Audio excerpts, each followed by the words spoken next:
Hello students, in this video we are going to study part third of the chapter third thoughts. So guys part third study करने से पहले हम थोड़ा part second को discuss कर लेते हैं ताकि हम पार्ट थर्ड को आसानी से समझ सकें। तो गाइज देखिए पार्ट सेकंड में क्या होता है। नरेटर जो पेंटिंग परचेज करता है 10 सेलिंग्स में उसको 50 पाउंड्स में सेल कर देता है। तो इस प्रकार से नरेटर को एक बहुत बड़ा प्रॉफिट होता है। मीन्स 49 पाउंड्स प्लस 10 सेलिंग्स का प्रॉफिट नरेटर को होता है। अब नरेटर चाहता है कि वह इस प्रॉफिट को डीलर के साथ शेयर करे क्योंकि डीलर ने उसके साथ अच्छा बिहेव किया, ऐसा नरेटर का मानना था। लेकिन गाइज होता क्या है, जब नरेटर मन बनाता है कि वह डीलर के साथ में हाफ प्रॉफिट शेयर करेगा, लेकिन गाइज बाद में क्या होता है, नरेटर फिर से विचार करता है और अपना जो हाफ प्रॉफिट शेयर करने का जो विचार था उसको बदल देता है। नरेटर नहीं चाहता कि वह डीलर के साथ में हाफ प्रॉफिट शेयर करे। उसके लिए एक रीज़न देता है। नरेटर का ये मानना होता है कि ये तो उसकी नज़र थी जिसने पहचाना कि ये टर्नर की पेंटिंग हो सकती है। भला डीलर को तो मालूम भी नहीं था, वो तो श्योर भी नहीं था कि ये टर्नर की पेंटिंग हो सकती है। तो इस बात को लेकर के नरेटर डीलर के साथ में हाफ प्रॉफिट शेयर नहीं करना चाहता है। अब वो फिर से पुनर्विचार करता है और अब नरेटर चाहता है कि वह डीलर के साथ में 10 पाउंड्स का प्रॉफिट शेयर करेगा। लेकिन गाइस यहाँ पर भी नरेटर पुनर्विचार करता है और फिर से अपने विचार को चेंज कर लेता है। उसका ये मानना होता है कि 10 पाउंड शेयर करना डीलर के साथ में एक प्रकार से एक बेतुकी बात होगी, एक नॉनसेंस की बात होगी, क्योंकि उसका ये मानना होता है कि इससे उसका अपने ग्राहकों के बारे में गलत विचार बनेगा, जिनमें से कोई भी इतना ईमानदार, इतना उदार नहीं होगा जितना कि नरेटर है। और वह प्रतिदिन ऐसे ही लेटर्स की, ऐसे ही प्रॉफिट की उम्मीद रखेगा और फिर वो निराश हो जाएगा जिस प्रकार से उसको लेटर्स या प्रॉफिट उसको नहीं मिलेंगे। सो गाइस यहाँ पर भी नरेटर 10 पाउंड्स का जो प्रॉफिट शेयर करने का उसका जो विचार है उसको वो बदल देता है। अब वो बात करता है 5 पाउंड्स को लेकर के कि अब वो डीलर के साथ 5 पाउंड्स शेयर करेगा। लेकिन गाइस यहाँ पर भी नरेटर पुनर्विचार करता है और जो 5 पाउंड्स को शेयर करने का जो उसका विचार है उसको वो बदलता है। तो गाइस क्या रीज़न देता है वो हम आगे स्टडी करेंगे अब पार्ट थर्ड में। तो चलिए now let's come to the study. Let's see hard words. Dressing it means तैयार होना। Brought off it means achieved, प्राप्त होना। Financial coup it means a big profit, एक बहुत बड़ा फायदा, लाभ। स्पॉइल इट मीन्स गंदा करना। फ्लाइंग इन द फेस एक एडियम में कहावत है, इट मीन्स अपमानित करना। डिसरिगार्ड इट मीन्स सेम वही बात है, अपमानित करना, डिसरेस्पेक्ट करना, अपमान करना, बेइज्जती करना। Got on terms it means became friendly, अच्छे संबंध होना। फ्यूरी इट मीन्स गुस्सा। स्कॉर्न इट मीन्स अपमानित। प्रोबेबली इट मीन्स शायद। Magnates it means rich and successful businessman, it means सफल व्यापारी। सिटी मैग्नेट्स सफल व्यापारी। इम्पल्सिव इट मीन्स इमोशनल, भावुकतापूर्ण। Next impulse it means emotion, भावना। निगेशन इट मीन्स निषेध, पाबंदी। मैग्नेटिज्म इट मीन्स बिजनेस, व्यापार।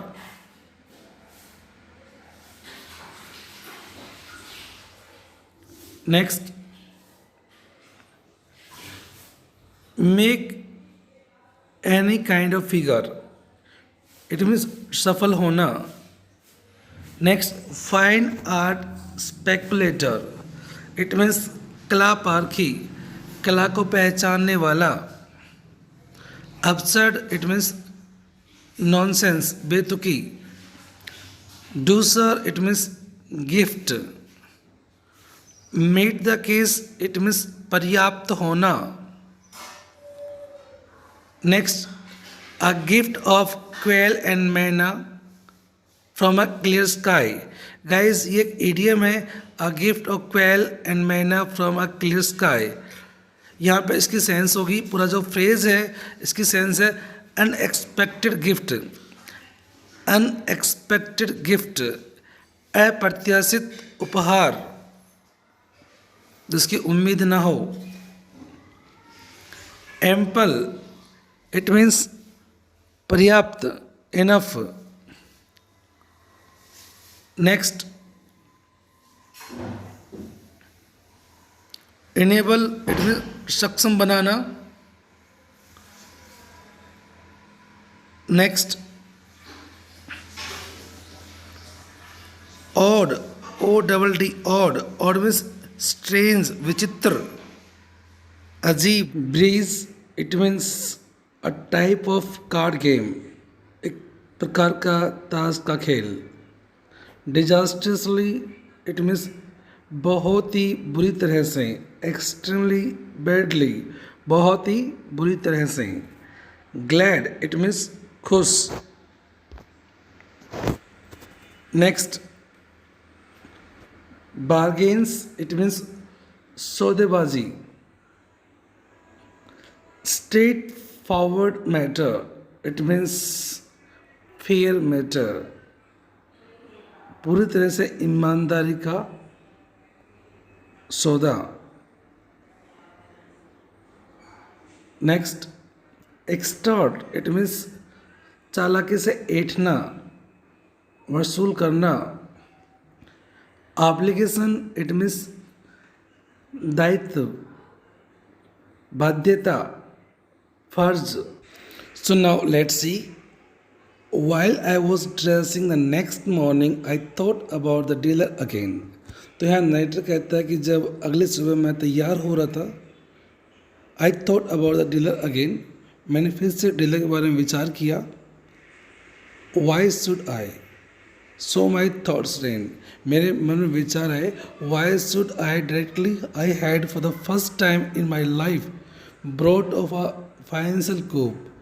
तो यह नाइटर विचार करता है कि क्यों, जो कि मुझे फर्स्ट टाइम अपनी लाइफ में एक बहुत बड़ा प्रॉफिट जो मुझे मिला है, इस प्रॉफिट को मैं स्पॉइल इट, मीन्स इस प्रॉफिट को मैं गंदा क्यों करूं, मैं इस प्रॉफिट को ख़राब क्यों करूं, by giving a large part of the profit away. इसका एक बहुत बड़ा हिस्सा दे करके डीलर को मैं इस प्रॉफिट को ख़राब क्यों करूं, जो कि मुझे अपनी लाइफ में फर्स्ट टाइम मुझे मिला है। Was not that flying in the face of the goddess of business? क्या ऐसा करना एक तरह से बिजनेस की गोडेस का अपमान करना नहीं है। नाइटर को ये लगता है कि अगर वो डीलर के साथ ये प्रॉफिट शेयर करता है तो बिजनेस की जो देवी है वो उससे नाराज़ हो जाएगी, उसका अपमान हो जाएगा। हु एवर सी में भी उसका मानना है कि चाहे वो कोई भी हो, लेकिन एक तरह से क्या बिजनेस की देवी का अपमान करना नहीं होगा ये, अगर डीलर के साथ मैं प्रॉफिट शेयर करता हूँ तो। Was it not asking her to disregard me? क्या डीलर के साथ ये प्रॉफिट शेयर करना एक तरह से बिजनेस की देवी से ये कहना नहीं है कि टू डिसरिगार्ड मी, कि आप मेरा अपमान करो। एक प्रकार से डीलर के साथ प्रॉफिट शेयर करना मीन्स मैं अपने आप को अपमानित करने के लिए कह रहा हूँ देवी से। Only a day or so after we had at last got on terms, जो कि केवल एक दो दिन पहले ही मुझसे राजी हुई है, हमारे संबंध अच्छे हुए हैं। There is no fury, fury means गुस्सा, like a woman's scorn, और देवी का जो गुस्सा होगा वो एक अपमानित औरत से कहीं कम नहीं होगा। जैसे कि एक अपमानित औरत होती है उसका जो गुस्सा होता है उससे कई गुना बढ़कर देवी का गुस्सा होगा। It would probably be the end of me. और एक तरह से ऐसा करने का मीन्स ये होगा कि मैं अपना अंत कर रहा हूँ संभवतः। मीन्स मैं अपने आप को बर्बाद कर लूँगा अगर ऐसा मैंने किया तो देवी मुझे बर्बाद कर देगी। सिटी मैग्नेट्स जो सफल व्यापारी होते हैं, जो सक्सेसफुल बिजनेसमैन होते हैं, are successful probably just because they don't do these foolish impulsive things. यह नाइट्रो बताता है कि जो सफल व्यापारी होते हैं वो इसीलिए सफल होते हैं क्योंकि दे don't do these foolish impulsive things, क्योंकि वो इस प्रकार की मूर्खतापूर्ण जो इमोशनल जो फीलिंग्स वाली बातें होती हैं वो नहीं करते हैं, इमोशंस को इम्पोर्टेंस नहीं देते हैं, भावनाओं को इम्पोर्टेंस नहीं देते हैं। Impulse is the negation of magnetism. एक प्रकार से एक सफल व्यापार में इम्पल्स का होना, भावना का होना, इमोशन का होना निषेध होता है, उसके लिए कोई जगह नहीं होती है। If I am to make any kind of figure in this new role of fine art speculator, या नेटर कहता है कि यदि मैं इस नए रोल के अंदर, कौन सा नया रोल, मीन्स आर्ट को पहचानने का जो एक नए रोल में यदि मैं सफल हुआ हूँ तो सो थॉट्स कंटिन्यूड, इस प्रकार से मन में विचार चलते रहे नाइटर के मन में, यदि मैं इस नए रोल में जिसमें मैंने आर्ट को पहचानने की जो मेरी कला है, ये जो मेरा एक नया रोल है, इसमें यदि मैं सफल हुआ हूँ तो I must control my feelings, तो मुझे अपनी फीलिंग्स को कंट्रोल करना ही पड़ेगा यदि मैं इसमें सफल होना चाहता हूँ तो। नो नहीं, 5 पाउंड्स इज अब्सर्ड, 5 पाउंड्स भी एक प्रकार से अब्सर्ड है, नॉनसेंस की बात है, बेतुकी बात है। A deucer of 1 pound will meet the case। केवल 1 पाउंड का जो गिफ्ट है, डूसर मीन्स गिफ्ट, केवल 1 पाउंड का गिफ्ट सफिशिएंट रहेगा, पर्याप्त रहेगा। It will be nothing to me, और 1 पाउंड मेरे लिए कुछ भी नहीं होगा, और at any rate nothing serious, और किसी भी विषय पर एक तरह से कुछ सीरियस मैटर की बात भी नहीं होगी कि एक बहुत बड़ा इश्यू होगा ये। But a gift of quail and manna from a clear sky to the dealer, बल्कि ये तो डीलर के लिए एक अप्रत्याशित गिफ्ट होगा, एक ऐसा गिफ्ट होगा मैं जिसकी उम्मीद भी नहीं होगी डीलर को। Without how ever doing him any harm, बिना उसको कोई नुकसान पहुंचाए डीलर के लिए एक प्रकार से एक अप्रत्याशित उपहार होगा। A pound will be ample, so एक मीन्स 1 पाउंड पर्याप्त रहेगा, एम्पल मीन्स पर्याप्त, इनफ, सो 1 पाउंड पर्याप्त रहेगा। Accompanied by a brief note, एक छोटे से लेटर के साथ में। The note was to the effect that, और एक लेटर लिखा गया इस इफेक्ट के साथ कि I had sold the drawing at a profit, कि मैंने वो ड्राइंग बेची थी एट अ प्रॉफिट, एक ऐसे प्रॉफिट पर विच इनेबल मी, जिसकी वजह से मैं सक्षम हो पाया हूँ to make him a present, present means तोहफा, उपहार, उसको उपहार देने में मैं सक्षम हो पाया हूँ। Because it was an old and perhaps odd belief of mind.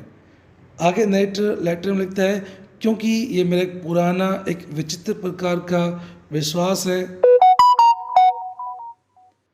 that one should do this kind of thing, good luck should be shared, कि एक व्यक्ति को इस प्रकार की चीज़ें करनी चाहिए, इस मीन्स एक अच्छा लक जो होता है वो शेयर करना चाहिए। I had the envelope in my pocket, और मैंने इनवलप को मीन्स लिफाफे को अपनी पॉकेट में रखा। Containing the note, contain means निहित होना, और उसके अंदर एक नोट था, एक लेटर था, एंड चेक, और एक चेक था।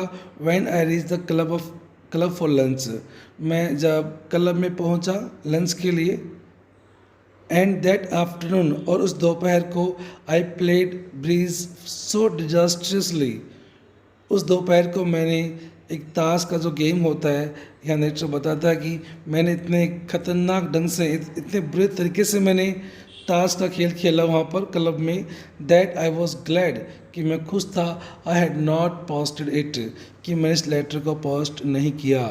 इट मीन्स वहाँ पे नाइटर अपना सारा पैसा वहाँ हार जाता है क्लब में, ताश के खेल में। तो देखिए गाइस, आखिर में क्या होता है, after all so my thoughts rain, और आखिर में फिर से मेरे मन में विचार आया, as I destroyed the envelope and contents, जैसे ही मैंने लिफाफे को और जो कंटेंट्स थे, जो लेटर था, उनको डिस्ट्रॉय किया, उनको नष्ट किया, तभी मेरे मन में विचार आया क्या कि आफ्टर ऑल मीन्स आखिरकार, आफ्टर ऑल सच बार्गेन्स सौदेबाजी, कि इस प्रकार की जो सौदेबाजी होती है, are all part of the game, सभी गेम का हिस्सा होती हैं। Buying and selling are a perfectly straightforward matter, खरीदना और बेचना एक बहुत ही ईमानदारी का सौदा होता है between dealer and customer, dealer और कस्टमर के बीच में। The dealer ask as much as he thinks, और डीलर मांगता है जितना वो सोचता है। ही कैन एक्सटॉर्ट, और वो वसूल कर सकता है, चालाकी से ऐंठ सकता है।